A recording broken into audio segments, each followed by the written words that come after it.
This is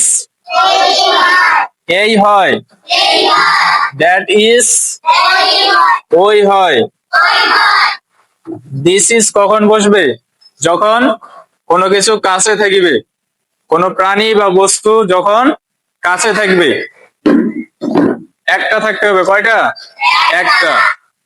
একটা যখন থাকিবে, যখন কোনো কিছু কাছে থাকবে তখন হবে দিস ইজ, আর যখন দূরে থাকবে তখন হবে দ্যাট ইজ। যেমন দেখেন, এই চেয়ারটা আমার কাছে আছে না এখন? হ্যাঁ, তাহলে এখন আমি এটা ধরতে পারতেছি কিনা? ধরতে পারতেছি না। এটা তাহলে আমার কাছে আছে, এখন হবে দিস ইজ এ চেয়ার,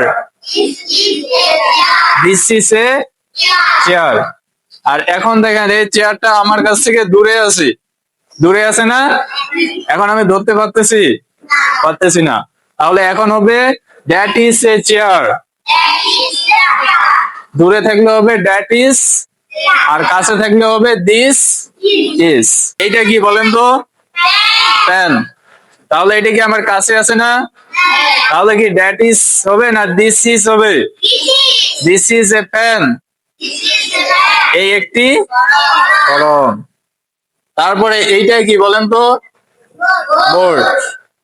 এটা কি আমার কাছে আছে না? ধরতে পারতেছি না। তাহলে হবে this is A board, this is A board, এই একটি বোর্ড। তাহলে বুঝছেন সবাই?